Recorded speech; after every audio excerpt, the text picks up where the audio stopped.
Hi, everybody. I have so many questions for Rachel Weaver, but we're going to start with what is, I think, a masterclass in how to get yourself on a podcast, at least in my world. So, because I have like your whole bio here, Rachel. We're going to talk. Well, let me just say a few things for a second. First of all, you have an MFA in narrative medicine, which I've never heard of in my life. Like, what is that?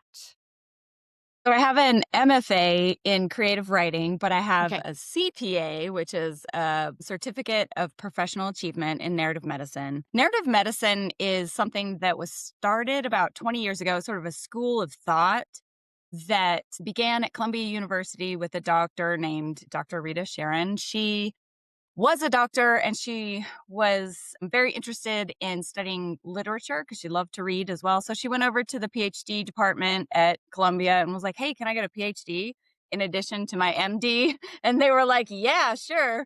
So she got her PhD in literature. And the thing that she realized was the more she studied good writing, and by that I mean writing with subtext and metaphor and deep layers, and there's lots going on behind what's actually happening, the more she started to recognize that it made her listen to her patients differently.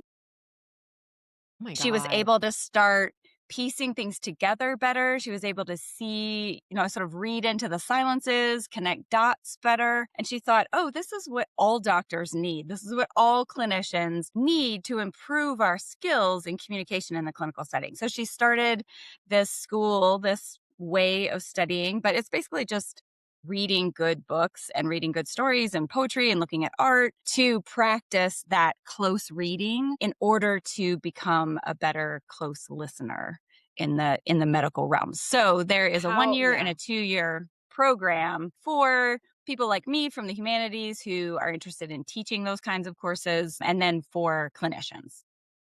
This could be a podcast in and of itself because, I mean, first of all, I've never heard of narrative medicine. Second of all, I feel like 98.725% of practicing physicians need that. And that's not me being nasty. I mean, they also don't have time for it, to be clear, in most cases, but we could have a whole podcast on medicine, which is so much about your story too. So I want to make sure that we have time to launch into this.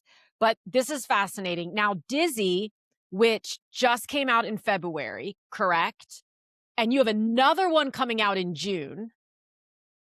Okay. And Dizzy is your second book. Is that, Yep. am I right on there? Okay. Yep. So the first thing I want to say, which I started with, is this is a masterclass in how to do this in my world, how to get on a podcast in my world. I get a lot of emails from publicists, and I hear from a lot of authors who, whether traditionally self, hybrid, doesn't matter what publishing modality they're under at the time, they're wondering, like, do I need to hire a super expensive publicist or podcast to help me get on podcast? Now, there are some great ones out there, and maybe you have one as well, but in some cases, the answer is I don't want to, I'm not able to, or like I'm complimenting my publicist. So my publicist is going after Caller Daddy, and I'm going after the littler fish, whatever the case may be. So whatever your situation is, this can be valuable. So I get a lot of emails from publicists, many of whom I'm quite certain are not real people, and or they're just generating these things in AI, and they're very, very long, and they have nothing to do with what I talk about on my podcast. And so they just get ignored. And you sent me, like, it was like one paragraph, and you just right, like, if with your permission, can I even just share your email on Sure. my blog? Okay. Sure. Because it's like, or like, hi, you're a real person.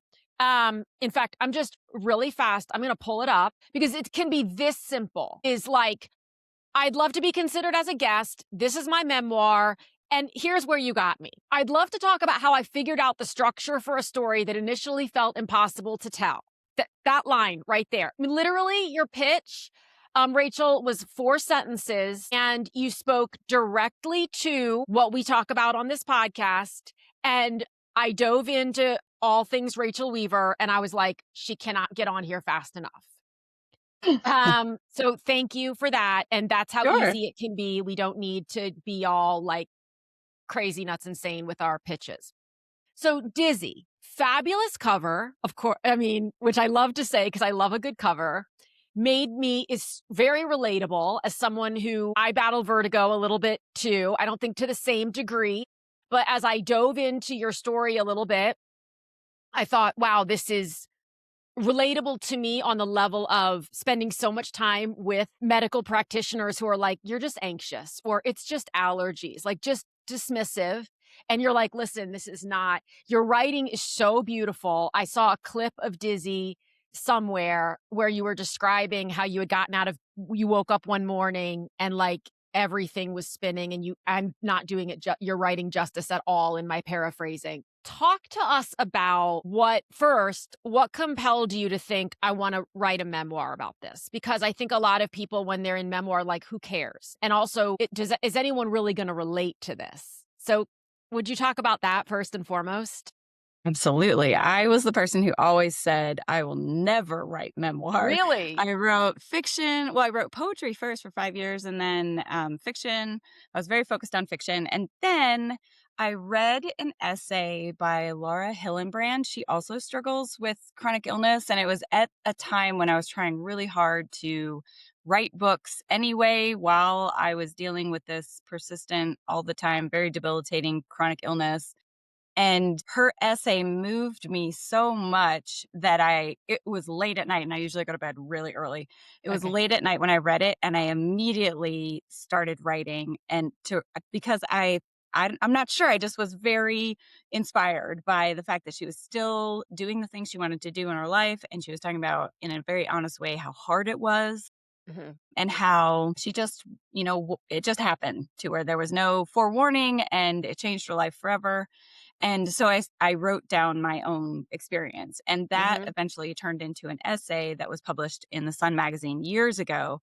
And I thought, okay, good, I did it. It's out. I can like move on, go back to fiction, safe land. And the number of people that reached out to me was astounding. How many Really? people were saying, oh yeah, me too, of course. Like I was dismissed so much because I have this illness that doesn't show up on a test, or I was undiagnosed for a long time, or I have dizziness.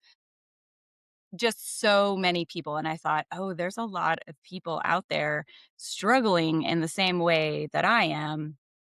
And I thought, well, I wonder if I wrote the whole story, Mhm. if it if it would help somebody, if it would help someone, myself included, right? Because the way that I process life is by writing it, even though I definitely did not want to go back through all the hard years and face them again and write it. I knew that it would help me move on. So Mhm. when I first started writing it, I thought, well, this would be great if it turned into a book, but maybe it's not ever going to be a book. Maybe it's just something I'm writing for myself. That's an interesting way to look at it, I think, too, because it takes the pressure off. Like maybe I've heard that more than once, not exactly said the same way, but kind of I just started writing it because, w- it was going to be a blog post or it was going to be a journal entry. And then it just blossomed from there. And when you don't have that expectation from the jump of, I'm going to make this thing into whatever your expectation is, maybe it lets it bloom in a little bit more of a like a healthy way Yeah. Yeah. for our brains and whatnot. You said something and I had read something about you specifically didn't really get to the crux until like the last page.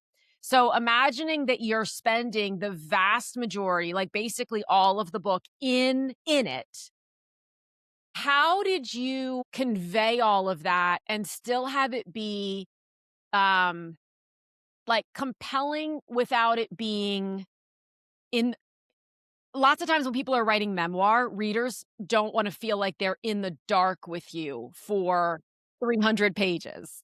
Right. And that can be Yes. challenging. Did you have to work to that or Yeah, so what happened was I have kids. They're actually, the birthday is today. They're twin boys. They're turning 15 I today. have twin I know. boys. You do? I do, but they're 24, but no, Oh okay, goodness. great, cool. Yeah. Yes. So when I was Happy working on birthday, this, boy. yes, I know. So when I was working on this, they were younger, and well, And I was realizing that it was too hard to go back into those really hard times and work on it and then like pop out and, like, hey, like go pick them up from school or like, run into them in the kitchen or whatever. Like it was just too much. So I applied for a writing residency. I got into the residency. I was up in Wyoming. So I was there for 7 days and I wrote the whole thing in 7 days, like 14 hours at the desk. I wrote the whole like, everything that happened in the medical thread of the book, and, Mhm. residencies are usually, like, pretty social and it's pretty fun, like, everybody works separately all day, and then everybody gets together for dinner and has fun and, sits around the fire because it was in Wyoming, and I was, like, the depressed one in the corner the whole time. So, but I just had to feel it, right? Like I had to go Okay. back into it and I had to feel it and it sucked. And then I got done and I was like, well, that book sucks because it's that. It was exactly what you said. It was just like so dark, not Heavy. dark, dark, but like it just was hard the whole time. And so then I was like, well, now I gave myself like 8 months to heal from that. And in the meantime, I was like, well, but I did have like some great experiences in life too, right? Like I had all these adventures when I lived in Alaska before I got sick. And so I started writing all the stories, like just the ridiculous things that I got myself into as a field biologist in Alaska, a lot of bear interactions. I was mostly studying bears. But lots of things about, ridiculous things that happened in Alaska, and mostly to remind myself that life wasn't all like hard and sick and all the things. And then I had this moment that I remembered, which was when I first got sick. I had just finished working in Alaska and I come down here to Colorado for graduate school. And, in the backcountry, we would run into bears all the time. And there are specific set of things that usually happen. Just everybody falls into the role, right? You let the bear be dominant, you do the submissive thing, and everybody stays in their roles and goes about their business and doesn't really interact in any kind of like engaged way, right? Okay. And I went straight from that to like sitting in waiting rooms with fake waterfalls and sitting in these clinicians' offices. And I was like, this is exactly the same. They are expecting me to do all the submissive behaviors. Right. Mhm. And then I was like, oh, but then that, as long as they're in this dominant role and I stay in this super submissive role, then we never really interact in a productive way, just like bears, right? But in the situation of the backcountry, that's good. But in the situation of the clinical setting, that's bad. So when Mhm. I remembered that, I was like, maybe I'm writing about power dynamics. And so then I took all those Alaska stories and I took all the sick stories and I lined them up in a spreadsheet. And I was like, which ones mirror the others? Like, which ones show something similar in Mhm. power dynamics and what shows power dynamics over here? Because really what happened was when I started weaving those together, it gave the reader a break from that hard Mhm. thread. And it also helped me find more meaning to the hardship of the sick years. What I'm hearing you say is you found the common thread though, because I think that's what can be challenging is when people are writing memoir that is super, we'll just use the word heavy, and then they try to lighten it by saying, "Well, I did all these fun things too." It without and I wanna talk about this term you used of the braiding, that you braided it together without the ability to figure out what that it's almost like in a braid, you have the 2 if you're braiding like I do, you have, like, the 2 on the outside and the 1 on the inside. So, what is the one on the inside? What is that thing that you're braiding the outside around? Because if you don't know what that is, then the reader starts to get dizzy, like, pun Yeah, intended, because they yeah, don't understand, "Wait, what?" Maybe it can almost feel like the happy stories are put in there gratuitously to give the reader a yes, break, but the reader doesn't get it. So, how okay, so your common thread what I'm hearing is the middle braid, I'm very into analogies, so I'm just yeah, not gonna let this go, yeah. was the power dynamic.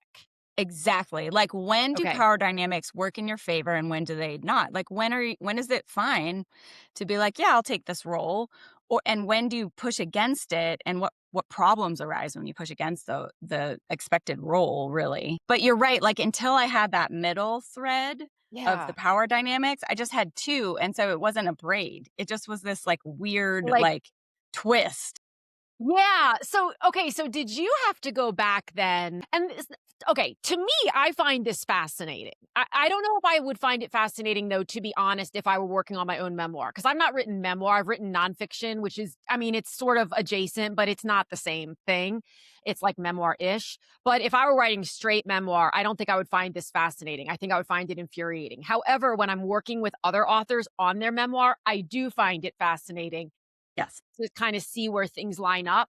The authors are very frustrated because they've Yeah. put all of this energy into a first draft. Like you said, it's taken everything out of them. It's almost put them into a borderline depressive state. They sometimes have to take a 6, 8, 12-month break from it. And then they've got to come back in, and they didn't anticipate that. They thought it was just going to be sit down for however long, get it written, and now you're finished. How did you feel about that process of having to go back or choosing to go back and saying, wow, if the power dynamic is the common thread, how do I see that playing out for good or not in each of these different scenarios? Yeah, I mean, I liked it because I Okay. could feel that it wasn't great. It wasn't a great book. It just was like, I did all these things and all these other things happened to me, right? Like, what is that? Like, that's nothing. That's not a good story. So it felt like it wasn't great for a while, for a long time. And I was How kind of like, long? well, Define a long time for you. 5 years. I worked on this book for five Seriously? years. Yeah. Okay. But it wasn't a mess for 5 years, like and I took some big breaks because it's so hard Mhm. to go back Yeah. to all the time. But, I mean, for years, I was like, "How do I like, what is it?" And then even once I defined the power, this power dynamics about power dynamics, then I was like, "Well, but what do I wanna say about that? Like, how does that help me? Like, what is this book really about?" Right? Right. Without it just being about me, that's not interesting. So what is it about that's like a little more universal and a little more, oh, this is my story, but you want it to be about something bigger than you so that the reader can step in there and, feel it and apply it to their own life. And so that your story takes them to that universal sort of thing. And then they apply it however they want. So then it's not just your story, it's like your story that leads somebody somewhere. You just said that so well for me. Mhm. I wish I could I think I could bottle it up because it's being recorded, so I could find Mhm. some way to bottle it, but yeah, that's the tricky thing about memoir is that the main character of memoir is, I think, actually the reader. It's you when you're writing it, of course, but when they're reading it, unless they're your mother or best friend, to what you just said, they don't actually really care. They might not realize this, but they don't fully care about your story. They care about how it will transform their experience. And I reference Wild by Cheryl Strayed like too much to be clear. But I think it's such a great example because the book did so well, and you cannot convince me that that many people were interested in her specific journey on the Pacific whatever trail. What I think what that was universal about it was trying to work through something that feels unwork throughable. That I just made up. I have to wake up a word every day, so there we are. You Yeah, no, I know? think you're right. I mean, she was just a keynote at a conference that I was teaching at, and I heard Really? her speaking about this very thing. She was talking about, like, but what is it about, right? Because it's not about Yeah. you. I Right. mean, it is about you in early drafts, but it needs to become about something much bigger, right? And I think, I mean, I think you're right. I think hers is about working through your past so that you can move forward in your Mhm. future. And I Right. think mine is about, you know, mine is about doing the things you wanna do in life anyway, even though you've got some big challenges, Mhm. to get through. But I think as writers, our job is really to create a pathway of discovery for our reader. It's not to just, like, make a big sign with my face on it, right? To Yeah. be like, "Look at me." It's Look at more here. about, Look like, "Let here, me people. clear this path." Yeah. Yeah, like, "Let me clear this path, and then we'll walk it together, and you will discover things along the way."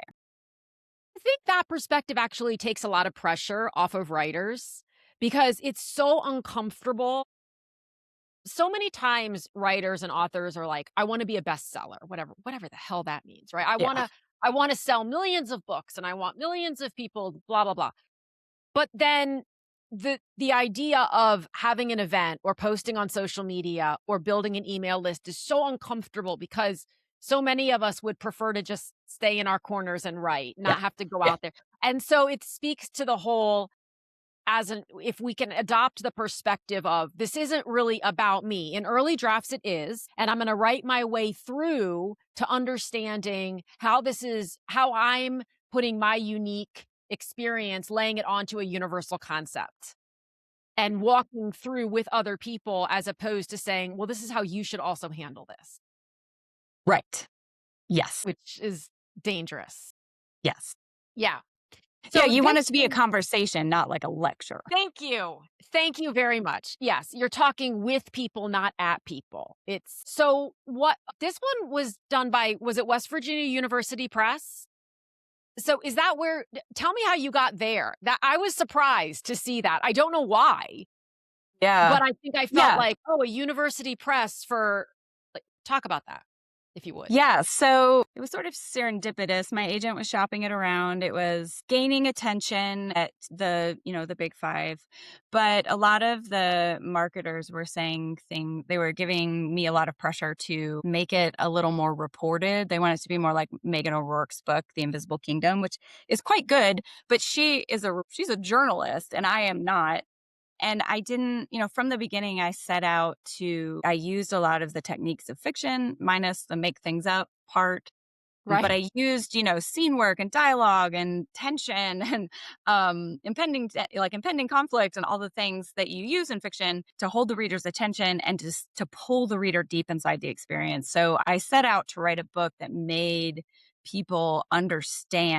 readers understand the depth of what it is to live in this way, right? Because I think that story is one of the best ways to create empathy and understanding. And so I was not interested in turning it into a more journalistic, like Okay. facts and figures and all that stuff. So in the meantime, I was going to school at Columbia University in this narrative medicine program, and a graduate of the program came and presented to our class, and she was starting a series at West Virginia Press as a series editor. She is creating a bookshelf for people that are teaching health humanities, narrative medicine in medical schools or PA schools or osteopathic Wow. schools. Because at this point, it started at Columbia, and now these types of classes are included in about 50% of clinicians' training. And Really? so medical schools across the country. Yeah. Well, Yeah. God bless. I Okay. know. My book, so I was like, I called my agent right away and I was like, we have to send to her. This is perfect because Yeah. they are pushing it. And like their marketing plan is all about health humanities instructors, medical Okay. schools, all that. So she picked it up and it came out with them in February. And then they have several more books coming out every 6 or 8 months. So it'll be in series with other books that can Mhm. be used to train physicians in like a little bit more of the humanities. This is fascinating to me. What category, a lot of times when people write memoir, the resistance that a traditional publisher has to do with, I don't know where to shelve this thing. I Yeah. don't know what category to put this in because it's sort of become common lore that, well, it's not even lore, it's kind of that memoir's hard to sell. Because Yeah. unless you're a very famous person, a celebrity, news topic of the moment, the theory is, I'm not sure I agree with this, but like nobody cares. And I don't think that's true. I think to me the best memoir does read like fiction. Like Yeah. you forget that you're reading a true story. It's just as you said, all the elements are actually nonfiction. We're not adding fictional elements to it, which certainly people have done in the past and gotten into a lot of trouble for it because they called it memoir, but then all of a sudden there were scenes that were not Yeah. true. How did you run into that at all? First of all, where is it shelved? Like, what is and by you don't know? Okay. Like, Nonfiction. I mean, I I don't love know. that. Okay. Like, Memoir would you call nonfiction. it memoir? I think so. Yeah. Creative nonfiction. I mean, it is a Yeah. memoir. It's the story of what happened to me. But I think, I mean, I teach at all these different conferences and, there's Mhm. always an agent panel and they always say it's really hard to sell this or that or all the things. I feel like it's just hard to sell books. I saw your face when I said that, and if people Yeah. are watching this on on YouTube, they saw it too. Like, you and I think, have a similar feeling about that. Because 'Cause I'd Yeah. like to get to underneath when an agent says this genre, whatever it is hard to sell, my question is it hard to sell for you? So is that right? I think Or it's hard is to it sell for all of them. I think every genre is hard to sell at I this do too. point. I do too. I mean, there are a lot of people writing books Yeah. and, it's a practice. It's like a sport. You have to practice and you have to train and you have to, fail and then come back and keep working. And I think, the early stages of writing a memoir is, this happened to me. But like that is hard to sell. The thing that is hard to do, I think, as a memoir writer, but the thing that makes your memoir stand out is when you get to that universal. What is the universal about this that makes it, less about you and more about us as people, as women, as whatever. And I think that takes a long time. It takes a long time. It takes a lot of drafts. It takes a lot of self-reflection, and you have to really be honest about, like, all of your flaws, all the things you did that you wish you hadn't done or that you didn't handle well. I don't know. I mean, I think if you're in the business of trying to finish books, write books, finish books, publish books, it's just a hard thing to do. So you've gotta work hard, and you have to work harder than lots of other people. It's really I don't, I think that there are so many things that come up when we often think before we've written our first book, like, how hard can this be? Like, I sit Yeah. down, I make an outline, I write a book, Yeah. I either get an agent and an acquiring editor, or I publish myself, like, whatever. But especially, and I really don't think it's genre specific. I don't think people realize, and I say this because of how many people I've talked to who have agreed with this. I'm not trying to make a generalized statement, but I find it very common that authors on the back end of their first, second, third books will say, I had no idea what I did. I didn't know what I didn't know was actually involved in writing a book, how much self reflection there was going to have to be, how little I knew about insert topic, how long it was going to take. Did you bring in anyone, Rachel, as far as critique partners or beta readers or developmental editor, whatever term you want to use, to help you through that before you actually declared it ready to go to your agent or start? Yes. Yeah. Okay. I have a very trusted writing group. We've been together Okay. for 15 years. Wow.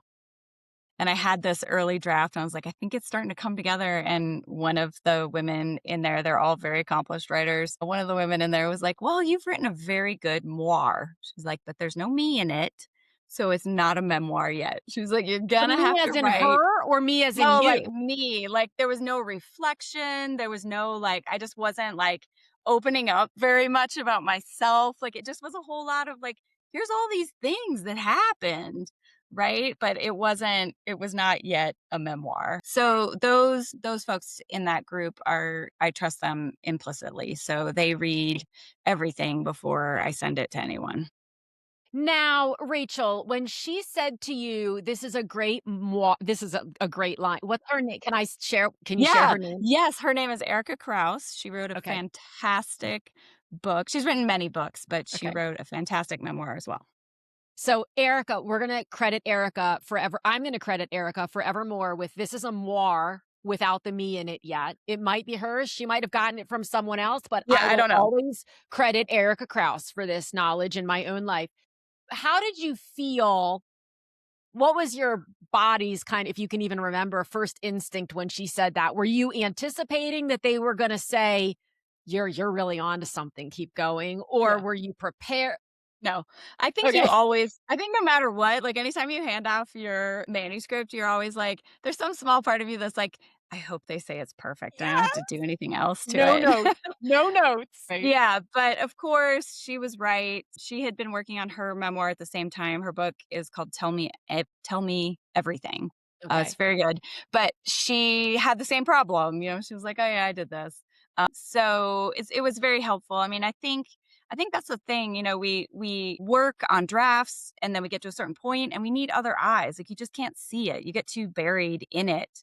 I do that for other people. I can see, holes and trouble and ways to fix things and in other people's writing, but it's very hard to see it in your own. Even if you're quite, if you do that for your living, which is what I do. I read other people's books and I help them Yeah. fix them, but it's still impossible completely to do for yourself. I knew that, but in all of my deep dive, I don't think I realized that you do that in your so is that your other life? Or is it a Yeah. part of your other life, as Yeah. we I have say? lots Like, of lives. yeah, right, Yeah. I'm still trying to figure out what I wanna be when I grow up to a Yeah. degree, but so when you work with authors, do you do it are you memoir specific? Are you all the things? Like, what how do you work with authors? So I work with authors in several different capacities. One is I'm a faculty in an MFA program at Wilkes University. Okay. That's a low residency MFA program, so it's a mentorship based program. So I work with students there, and then I teach at Lighthouse Writers Workshop in an alternative to an MFA program. So that's a 2-year mentorship, and then I have my own editing business where I work with people one on one. So that all adds up to uh, a work life. A work life. And Yeah, that's what's another topic that we discuss frequently on this podcast and in just general life is most authors have another means of income, whether it's a partner or another job. And yeah, I have been blessed enough to get to the point, it took a while to get to the point where I certainly don't pay all my bills off of book sales. And I'm grateful to be able to, at this point, pay my bills off of primarily the work I do with writers, but that allows me to keep writing. And I yes, think for so many authors who haven't yet published, there's this feeling of that's gonna be the thing. As soon as I can get published, I'll make a full-time living off of those sales, and there's a lot of and I've talked about this many times, but misunderstanding and myths about through no one's fault, by the way, but, about what even a six-figure advance means, because for people who are receiving six-figure advances, the thought is they've got it made, they're good to go, they're in the machine, but not realizing that, number 1, it's paid out over multiple years, and you've got your agent fees and taxes happen, and so when all is said and done, it's not nothing. It's also rarely enough to fund the basic needs of a human, let alone a family. yeah, yeah, Yeah. and it's not consistent. Yes. And it Yes. puts a lot of pressure on the next book. Yeah. So So how do you can we talk about that for a second? Dizzy came out in February. The last run comes out this coming June of 2026.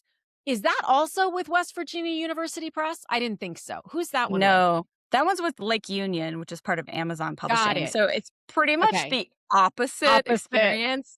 Okay. Yeah. Yeah. So how did that work? Because that's to have them 4 months apart, was it just, "This is just how it worked out. I sold this one, and then I sold this one." I mean, what Yeah, pretty much. okay, I had an agent for my first book, Point of Direction, and then we did not see eye to eye on this second book, which is the last run. It's had a lot of titles, but that is its okay. title now. So we didn't really see eye to eye. So I went back and I just sort of putzed around with it, trying to figure out what to do. And then, my kids were little. This is 10 years ago. So my kids were, 5. 5. And I was sick. I was dealing with this chronic illness and I was working. So I just sort of messed around with that book, but also just set it aside a lot. And then I got sidetracked writing Dizzy. And then I got sidetracked just by a million other things. And then eventually I was like, okay, I think it's not gonna, a relationship with an agent is a business relationship. And if you come to an impasse, then it's, you can part ways and do it in a very amicable way. So that is what happened. She did a great job for me with Point of Direction, but we really were not seeing eye to eye on the second book. So we went our separate ways. And then I started querying with Dizzy, but I was only querying agents that represented fiction and nonfiction because I thought, well, maybe I'll follow it up. Maybe I will figure out, how to get the last run working. Got it. Okay.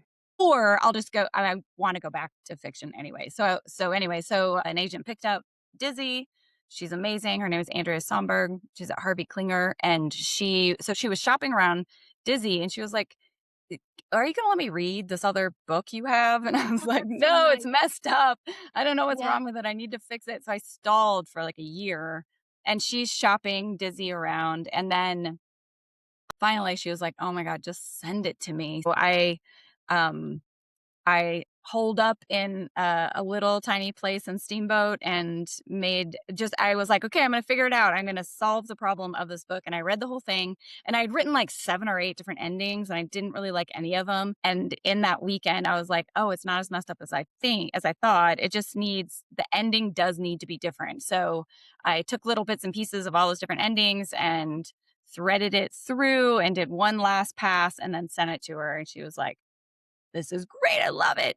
So then she started shopping that one on top of Dizzy. And then it just so happened that we sold Dizzy. And then like 3 weeks later, she sold the last run. So yeah, after Wow. like a Yeah. 10-year Yes. rejection rodeo, I published 2 books. Yeah. So a lot of people would be like, "What an overnight success out of nowhere." And No, you're like, "Listen, no. people, this is so far from there's no such thing." Do you find you made me think about something. Do you find when you're working with writers, and this is not, I want to be very clear, this is not meant to be a criticism at all. I've certainly been in this place myself. It's just something I've observed having worked with writers now for, I don't know, 12 years or something. Come to an editor sometimes when they're so far from being ready, like they're so early on, and to the writer's credit, they have no idea. So that's why I want to be very clear. Or the opposite, where like you hold on to it for so long, and authors are trying so hard to reach that impossible, perfect, see the air quotes state, but just they're not ready to release, like they really want to put their all into it. I don't often see manuscripts myself that are sort of in the middle. Right. Yeah. Yeah. That's a good point.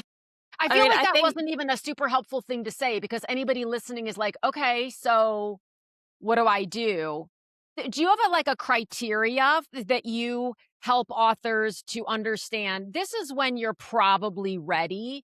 What's your philosophy on when an author is probably ready to bring in an editor? oh, that's a good question. I think it's when you get to a point where you're confused, like you don't know what else to do. Right. As long as you have that feeling of like, oh, okay, I need to fix this thing and I want to add that thing in. And yeah, the ending, something about the ending needs to be better, but I have a couple ideas. Like as long as you're still moving forward, I think you're pretty good.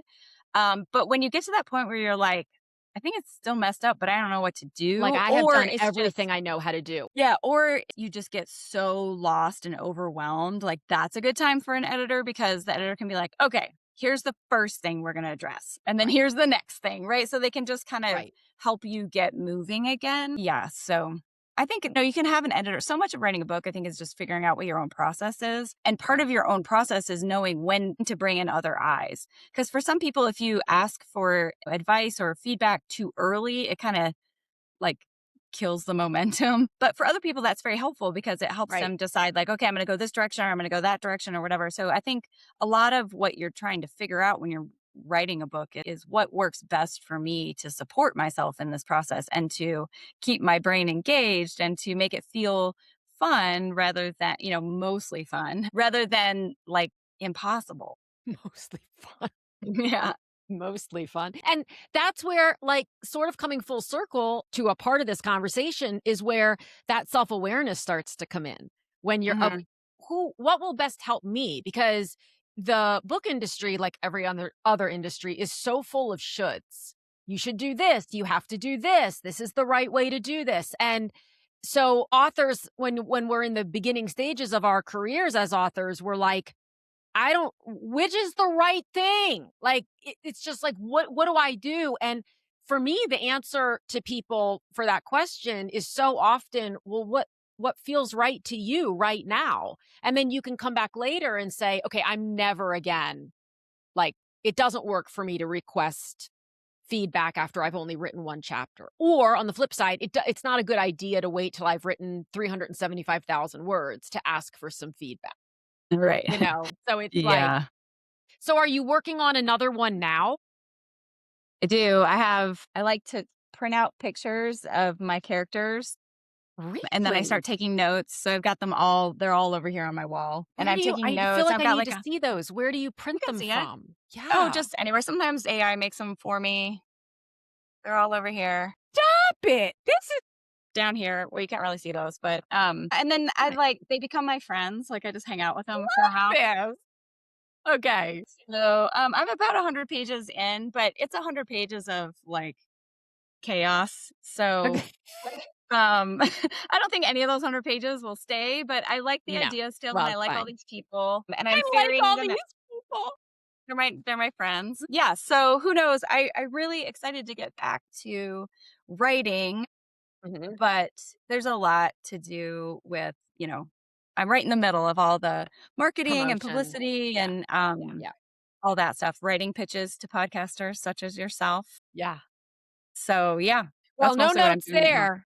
Just keep doing I mean, I don't know, maybe other podcast hosts like it differently, but no notes there for me. That was so great. I was like, "This is refreshing as hell. Thank you." Well, thank you so much. I'm so glad, so, so glad. Actually, I wanna ask you one more question. What book, because I always ask this, have you read recently that you loved or that you would most highly recommend or something that you think other people would really enjoy? You've mentioned a couple while we've chatted, but is there something on your brain that Yeah, I think I'll just stick with Erica's book. It's so good. Yep. It's called Tell Me Anything. Yeah, Tell it's me about her time anything. working as a private investigator. Yeah, Are you it's for really real? good.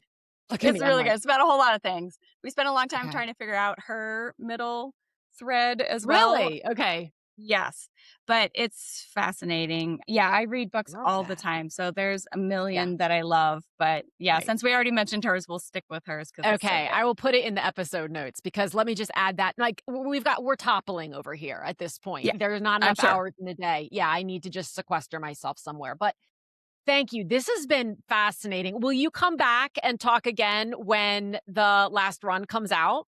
Yeah, I'd love to. We Actually, can that kind of one is one of those that I sat in a bar with my friend when I was writing it, and I was like, "I don't know what's wrong with all these people. It takes them 10 years to write a book. I'm gonna be done in, like, 6 months." That was 20 years ago. That's awesome. Because I'd Yep. love to chat about, like, we can kinda do a follow-up to this release of Dizzy, and Yeah, then also what's going on. That would be fun. I love to do follow-ups because I yeah, think it's fun to track someone's trajectory and what have you learned about yourself and what's changing in the industry and what all those sorts of things. So, yeah. thank you so Yeah, much. thanks for having me.